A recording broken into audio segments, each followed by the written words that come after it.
Hi, this is Heidi from Garden Crossings, and I invite you to walk along with me today and tour through my garden. We're going to start this garden tour off here at the mailbox. This way I can give you some ideas of what to do maybe around your mailbox if you're kind of curious of what to do for a mailbox garden. So I have a clematis climbing up a trellis that's on the back of the mailbox there, and this is the Silmakivi clematis. It's just beautiful right now, just loaded with flowers. This clematis is one that it never disappoints. It always is just on point and stunning. Also around the mailbox, what we have is some cone flowers. So that's right in the middle there. And then I planted some annuals in this area as well. We've got the yellow Mojave portulacas along with some lantana and perfectly pink angelonia for some height there in the back. This at one time had a lot of cone flowers, but every year they kind of just die off. So that one has been living for several years, so we're leaving that and then just kind of filling it in with really drought tolerant annuals because it gets really hot there by the road at the mailbox. As we head up to the front of the house, let's take a look at some of the different things we have going. So we still need to do our hanging baskets. They're getting created at the greenhouse. But let's start off here with this pot. So this aqua pot here has a lot of the new varieties for 2022 in it, and we used a palm tree as the thriller. So I'm not familiar yet with the names of what the new varieties are, so I'm going to be poking them up on the screen. But first off, we have this beautiful white Ageratum, and that's looking really nice. We have an improved version of the Priscilla Supertunia, and that's doing really well, really nice as well. A beautiful new yellow lantana, and then Superbells. So this is a new Superbells for 2022. Now we did poke a couple things in for interest because we wanted some height, and for that we did the Wedgwood Blue Angelonia, and then in the back there, actually no, this is a new salvia as well, this pink one.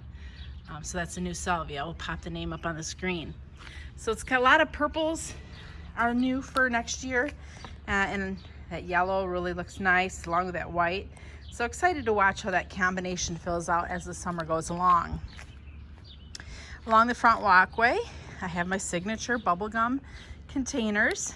In each one of these containers is one, it started off as one 4.5 inch pot that we planted into a 10-inch pot and sunk down in the ground. So these get fertilized every week and watered every day, and by the end of the summer they're going to be spilling way over onto the sidewalk. In this aqua pot we have the Bordeaux Supertunia, and there's also some Dichondra Silver Falls, which it looks like this Bordeaux is just really taken over because I'm not seeing much of that Dichondra Silver Falls right now. But Bordeaux is a great Supertunia if you're looking to plant kind of like a mono planter. That looks really nice. On either side of the walkway we have two more aqua pots, and in these I did the mini trailing rose vein Supertunia that's really taken over, and then we did some of the double amber Superbells, which I maybe should have done a little bit more. And then in the back we have the perfectly pink Angelonia. And then also actually I'm seeing some of the indigo, mini indigo Vista. So you can definitely tell that the mini rose vein is taking over that pot, which that's fine if that's what happens in the end. Up at the house, this is another aqua pot, and let me get so the sun is on it better. So we've got the fuchsia fireworks for my thriller, and that's doing really nice, getting big. We have some wandering Jew in there, that's the striped green and purple, and then more of that double amber Superbells. And I did plant some other begonias too, but they're not doing so well. So I'm not sure if they're not liking the aqua pot, but I think by the end of the summer it's gonna be the wandering Jew and this fuchsia fireworks that's gonna really take over the show.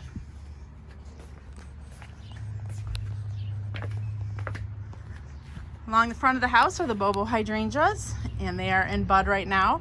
So probably another month or so and they'll be blooming. Here's my little collection of things that need to get planted. I love Alstroemeria and I love lupine. So I found some cool varieties that I didn't have yet. And so those are waiting to find a home. In this little circle, we have the proudberry bush. And then also at one time I'd put pugster butterfly bush in there as well.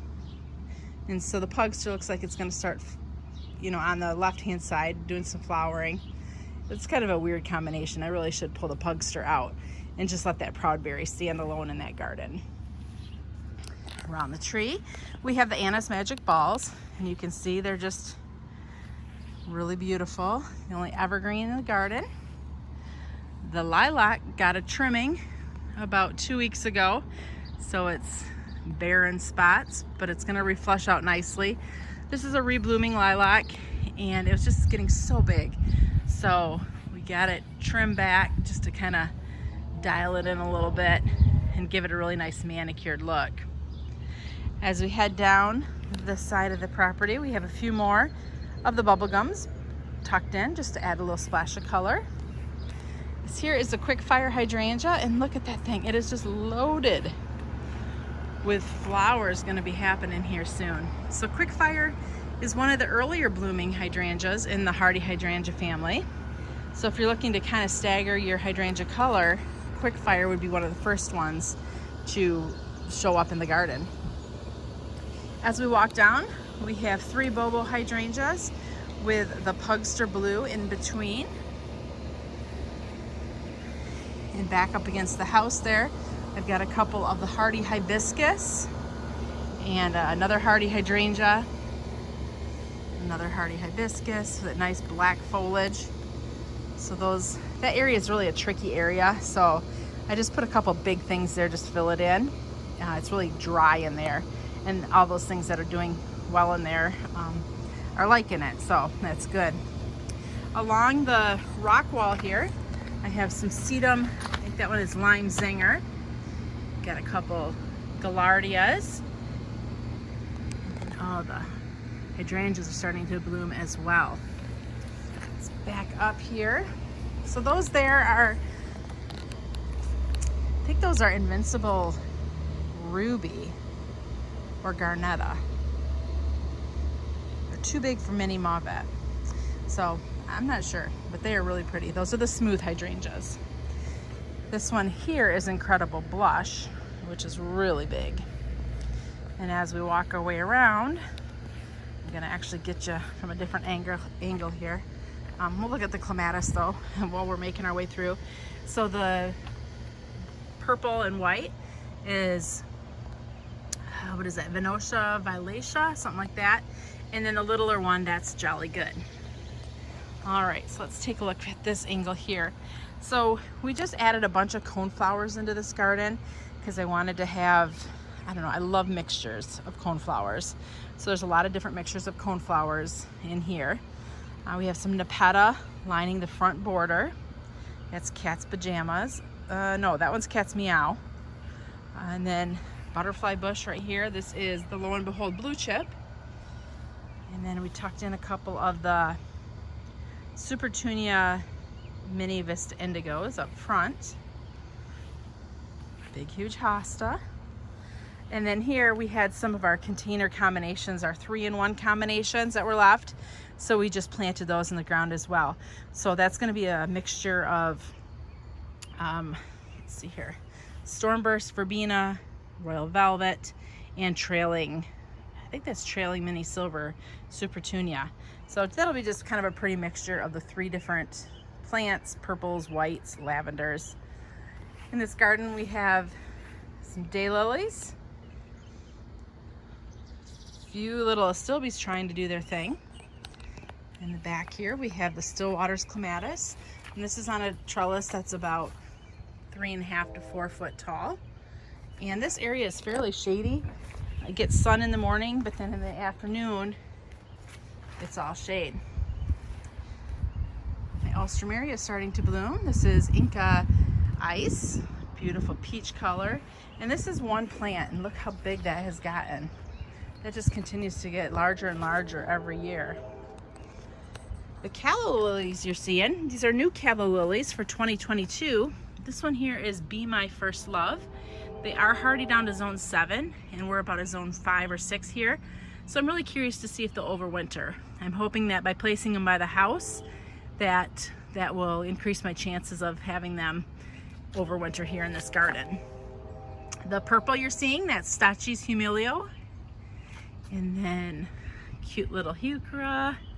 And along the house there is the Weigela Snippet Lime. That's the lime green one. That one's done flowering. It had light pink blooms. And then in the middle is another hydrangea. And that one, I believe that's a Tough Stuff. So we'll see once it blooms if I'm right or not. Although the foliage doesn't look right for Tough Stuff. That actually is a little quick fire. All right, and let's take a look under the deck and see what's blooming here. A lot of hostas in this area because this is a very shady area. Another one of the new calla lilies. This one wasn't doing quite as well, but it's a really pretty orange color. This is called Be My Main Squeeze. It's kind of a nice, really orange and yellow look. So there was bleeding hearts in here that were blooming earlier this spring, but most of the color we're getting is from the hostas. There's a few black-eyed Susans that kind of ended up in this space. So I just leave them because they look nice. A couple of Stilby. This one here is really not placed so well. So that one really I should maybe move. Gorgeous leaves, foliage color from the hosta. That's one thing when I plant these hostas is I try to pay attention to the foliage color because I want to mix the chartreuse with the dark green, with the blues, with the whites. That way I get variation and they play really nicely off of each other when I do that. In this area here, we have the wee white hydrangeas that are starting to bloom. And in front of those are the new for 2022 lantanas. So I've put lantanas in this area before when we've had new introductions and they've done really well. So I thought that would look really pretty up against the white flowers. Also a new for 2022 Lobularia. This one, I'll put the names up. It's like a lighter lavender than Dark Night. And that's gonna fill out really nicely and hopefully kind of spill over this little brick wall. And then there's a little bit of like a semicircle here. And on either edge is the Heliopsis Tuscan Sun. And there's another one. And then I lined between the Tuscan Suns, those are Nepeta Cat's Pajamas. So those are gonna be long blooming perennials. And then we kind of repeated that yellow look again with a new lantana and then the purple with the new Lobularia. Back in this area here, there's so many pretty colors going on. I'm loving the oranges and the yellows and the pinks. I think that color scheme I think looks really nice together. So let's take a look and see what we have. So the yellow here, this is an Oenothera. This is like a native variety. Really nice looking. We've got a couple orange Atlas roses blooming. Some clematis. And then look at this beautiful coneflower. That is just so pretty. I think this one is called Candy something. It's really nice. Here's a couple more of the brand new for 2022 calla lilies. So Be My Sunshine is the yellow. And here's another Be My Main Squeeze. One thing I'm gonna have to take a look at though is I'm noticing that the leaves are getting kind of brown in this area. Here's two more new ones, Be My First Love and Be My Heart, I think.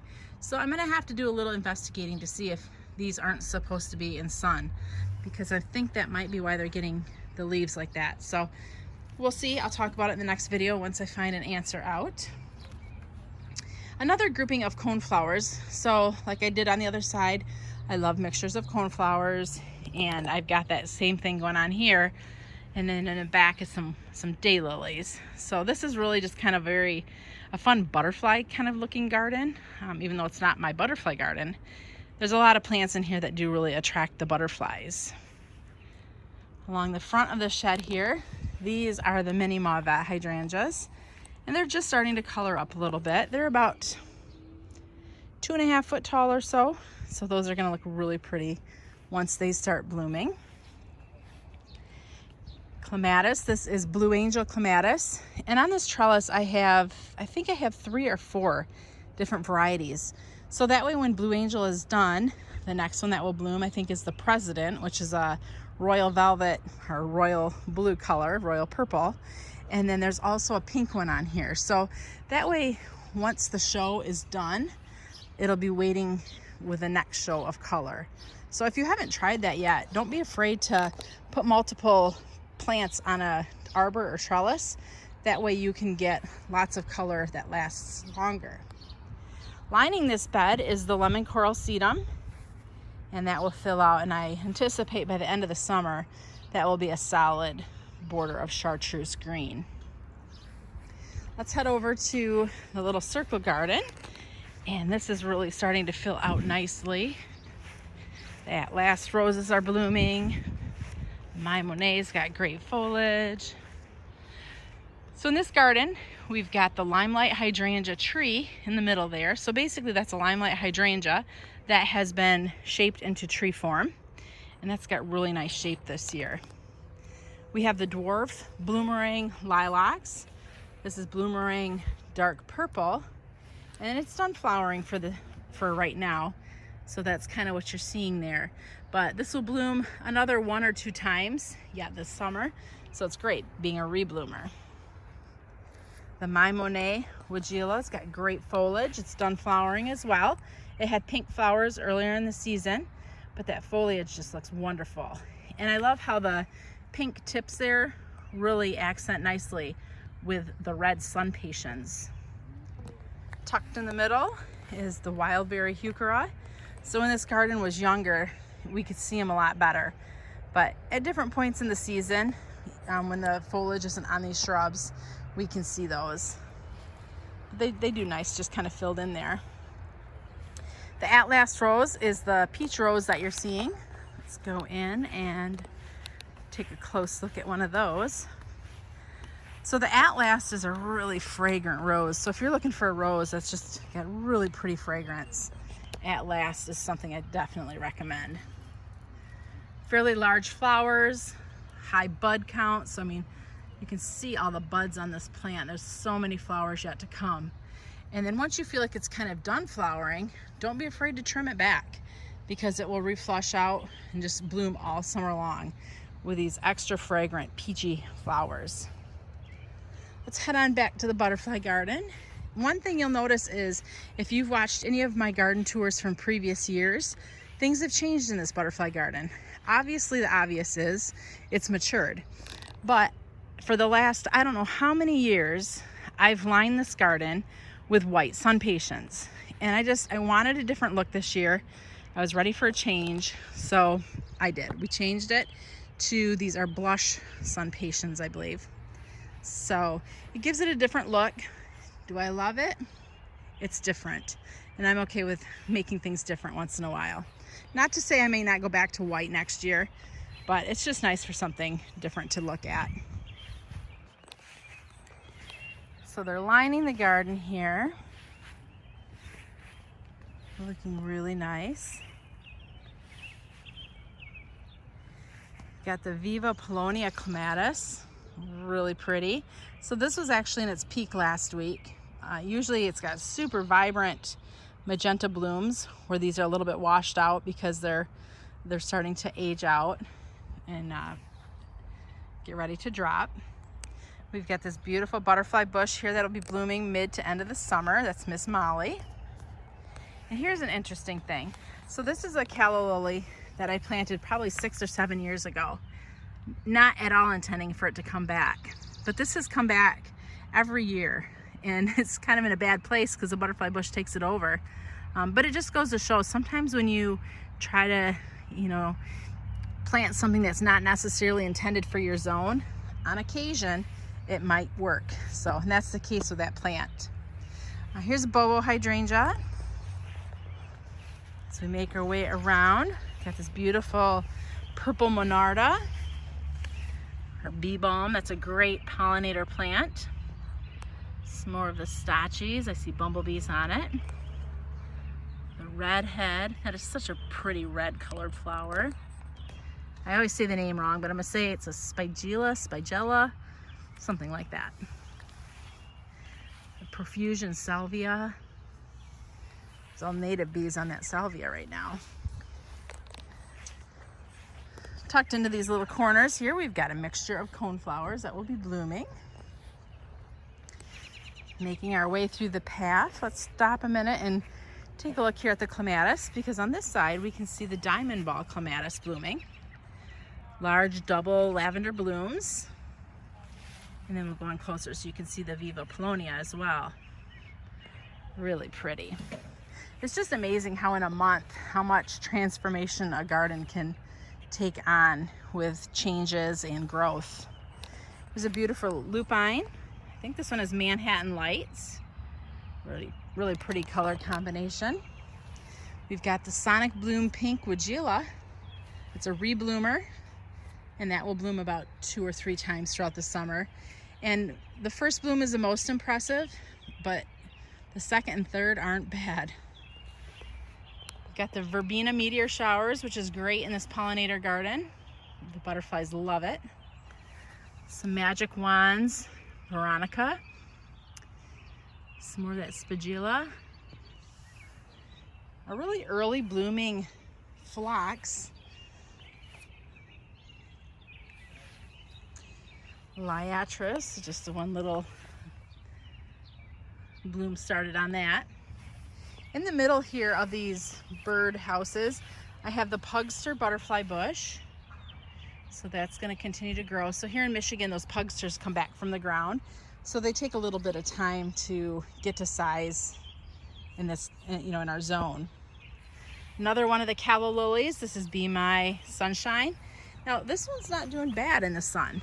So I'm not sure. I'll have to figure out what it is about that other location that they're not loving, because this one looks great and that's getting sun all day long. Nepeta Cat's Pajamas. Another lupine that's kind of at the end of its bloom cycle. You see those beautiful pods. I like to leave those on for a while because if it will reseed itself, I love lupine, and if they'll reseed, I let them. So this is Delphinium, and I put this tomato cage up hoping that it would grow through the tomato cage, but I didn't get out here soon enough and the stalks got too tall that I couldn't tuck them in, and so they're kind of floppy. So my intention with the tomato cage was have the stalks grow in the middle of it, let it be its support so it doesn't tip over, which I have a few that are going in there. It's really a pretty blue. But the unfortunate thing with these tall Delphinium is, I'll step back, they do this a lot where they just kind of split open and fall to the ground. So when you're planting tall Delphinium, it's important that you have them up against a fence or planted between other plants that will support it so that they don't do this flopping business. Or make sure you're watching them as they're growing and that the stalks are growing in the cage, not outside the cage. Look at that phlox. That's one plant. That is just absolutely beautiful. It definitely is spreading. So it was one plant and it's probably about 4 foot wide now. But what we'll do is we'll trim it down when it's done flowering. And there's a hibiscus nestled in there that's getting totally overtaken. But once we trim it back, the hibiscus will be able to kind of do its thing and bloom late summer like it's supposed to. I have some milkweed in here because obviously if you're doing a pollinator garden, you want to make for sure you have the milkweed for your monarch butterflies. And so I've got several in here, and I see a lot of them that have kind of reseeded into different spots, so that's always good. Got the Firelight Hydrangea. That blooms late summer, and when it does, wow, it puts on a show. So definitely, if you've ever thought twice about planting a Firelight, don't hesitate and get one in the ground, because the sooner you do, the sooner it'll be to size and just gorgeous in the garden. Up front here, we have a couple different sedum. Nothing special. I don't even know what name they are. They're just something I have for late summer color. Tucked in between the hydrangea and the weigela is the Glamour Girl Phlox. So that will be blooming in July, and that's a beautiful kind of a salmon-y pink color. And then that also is a reblooming phlox. So it'll bloom and then you'll think it's done and it'll be right back at it again. gonna head out back to the shady part of the garden and see the hosta display. So I don't even know how many hostas I have in this garden. There's probably a good 75 or so. And as we get new ones, I just add more in. Other things in this area are some ferns. Aurelia Sun King was just planted. That's right in the middle of the screen. But the thing when planting hostas is don't be afraid to mix it up. Small hostas, big hostas, texture. Think about your leaf texture and colors, the chartreuse, the whites, the blues, the greens. So many things to think about when planting your hosta garden is just mix it up, shake it up. Because if these were all the same color, not one of them would stand out. But because they have so many different colors that they can play up against, you're seeing them all. So I definitely see there's some holes where I've lost a couple, so we'll need to get a couple planted back in the holes. Looks like we did an Aurelia Sun King right there as well. So yeah, holes are opportunities to add more plants. As we make the way around, this area starts getting a little sunnier. So we're transitioning a little bit from hosta into astilbe and heuchera, some bleeding heart and hellebore. And this is where I took the white sun patiens. I lined the back of the garden with the white sun patiens. I wanted to, from the house, have the white really draw the eye back to the furthest point in the garden, which this definitely does. So I'm happy I did the white back here because it really does. It draws the eye back. At night, this white really glows. So there's definitely, if you have never put white flowers in the garden, it's really nice because it makes all the other colors look better. And it kind of gives you like that moon garden look in the evening, which is really cool to see as well. So a lot of hostas, like I was saying, astilbes. We did little clumpings of sun patiens, so we add a little bit of red here and there that were left over just to kind of break up the greens and the chartreuses a little bit. We also put a couple caladiums in. That's the red you're seeing there in the middle. There's some sedge grass, hellebore, alstroemeria. This alstroemeria has been here forever, and this is this year it is doing. This has just been fabulous. So might be time that I dig it up and divide it. I've been saying that every year, but it's never been very big, so I haven't dared do it.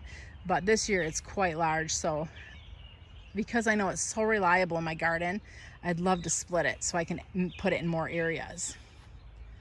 You can see there's a lot of astilbe in there. It's not quite blooming yet, but it's getting ready to. The little splashes of heucherella, the oranges, the reds, at last rose, dianthus. I think this one is sweetie pie. Or it might be classic coral. I don't know. It's really pretty though. In the back there, the giant hosta is Empress Wu. There's some ferns. We've got Amsonia, which is done flowering. More bobo. Underneath the Amsonia is anemone. So that's going to be pink anemone blooming in the fall. It's spreading a little bit, but in this part of the garden, I'm okay with the fact that it's spreading. This is the first year it's done that, and it's been in here for probably about 4 years now. Some beautiful, really big hostas and daylilies. Out back there is a creek on the other side, and it is just loaded with weeds. So we have to do something. We want to spray it with something to kill the weeds, but the problem is the weeds are holding the creek bank back. So it's kind of a catch-22. What do? Do you kill the weeds and risk losing your creek bank, or do you leave the weeds and then fight them in the garden? It's a toss-up, but in my head I think I know what we need to do. Here we have the Jolly Good Clematis just starting to bloom, and that one's so pretty once it really fills out and just fills this whole trellis with a beautiful purple. With Allium Millennium right up front there. Some spirea. In the back there you'll see those orange, that's Coreopsis. More incredible blush hydrangea up at the top of the hill. with an Amsonia storm cloud right in the middle. A few more astilbes and some lavender. So this isn't really probably the greatest place to be planting lavender because it's kind of moist here and it doesn't love moist. You can see there we lost one. But lavender is always a fun addition to the garden, especially if you can get it to grow and look really pretty. In this corner here, these are all an assortment of different daylilies. So this is nice when it's blooming in July, just all different colors. Got some Veronica that's just starting to show a little purple. We line the creek with the purple sun patience. Again, we broke up the color a little bit and it draws your eye and kind of creates, let's say, like a different room by changing the color up. Up against the creek, or not the creek, but the waterfall here. We haven't ran this in years because it's disgusting. But it looks okay in the garden, so we leave it. But in the back there, that purple that you're seeing, that's Amsonia. I think it's like Blue Star or something, but that is really spread a ton. But that's okay for that space that it's in. I'm okay that it's spreading, but just look at all that area. That was one plant to start with. We're gonna head back into the thistle mess because I see something back here blooming that I'm not sure that I've shown you before. So I apologize for the mess and the weeds, and I'll actually show you. Look how scary this is. That is all thistle back there. It is absolutely nasty. Now I'm not going to go in too far because I don't want to get in the thistle, but I'm hoping you can see it. I'm going to zoom in and then I'll talk about it.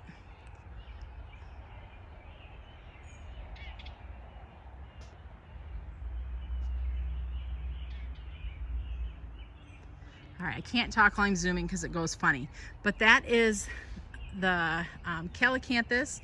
That's the Aphrodite. That shrub is probably about 8 to 10 foot tall. It's got beautiful burgundy pink flowers, and it blooms virtually all summer long. It's just a really unique addition to the garden that I think doesn't get talked about a lot. So something I really wanted to point out because I do definitely think that it's worth pointing out. Maybe we'll put a picture on the screen too. That way you can see that flower up close, but it's really a beautiful, beautiful shrub. Stand By Me clematis on this little trellis here. So Stand By Me is not, it's a non-clinging clematis, so you definitely want to have something for it to grow up, and it's just got buds starting, so that will be blooming beautifully here shortly. It's always a little creepy walking in this area because you never know which creature is going to come out at you. Will it be a mouse, a snake, a frog? Who knows? Just don't look down and pretend you don't feel anything if something's on your toes. In this corner of the garden here, this is kind of a mixture of stuff. So we have some hibiscus in here, some more of the phlox. There is daylilies, anemone, some grasses, some Henry Ayler's rudbeckia, which is what that plant's going to be. That's a really cool rudbeckia when it blooms. The incredible hydrangea is just starting to show a little white, and this is one plant, so it's probably about 8 foot across. So with incredible, when the branches hit the ground, sometimes it will have a tendency of like rooting, and therefore that's how this plant gets so big. Another Bobo hydrangea. The thing with the Bobo that's really strange is this is the most planted plant in my garden, and they're all at little bit different cycles of when they're going to start blooming. So it's just interesting depending on the little microclimates that each of them are in. You have the Invincible Spirit hydrangea. Tucked in the back, all those little purple bells are the Raguchi clematis. Another Spirea blooming. This area here is kind of an open area, so we tucked a lot of annuals in. In the far back, there's some Senorita Rosalita. We put some Vermillionaire Kufia. And then up this trellis, there's There's supposed to be 4 clematis, but it looks like one has died off. So I'll have to get another one in there planted. But that's a pretty tall trellis for the clematis to climb on. And then back again on that one, you'll see the Rigucci, and then Princess Diana is the pink.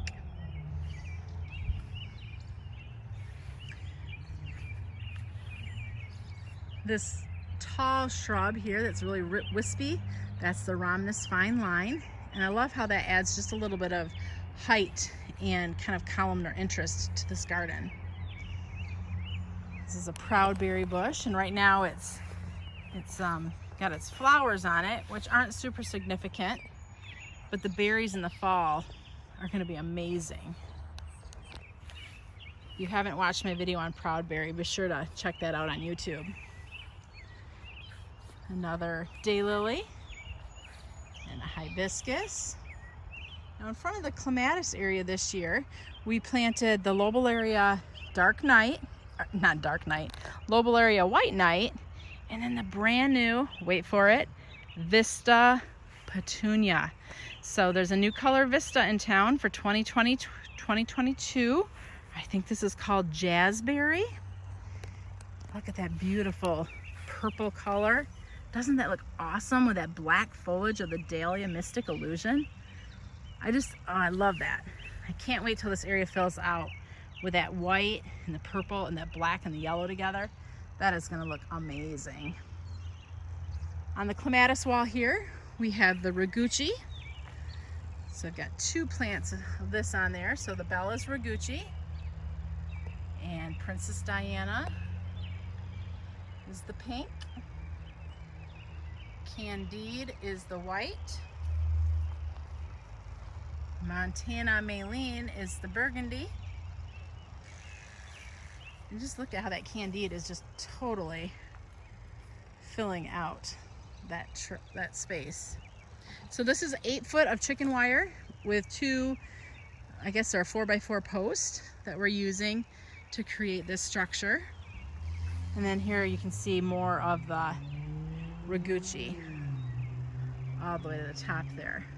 So kind of a fun mix of 4 different varieties on this. Now I've planted others, so we'll see if they survive or not. I always try to add more, but for whatever reason, these guys, they must be hogs because they're the only ones that ever survive.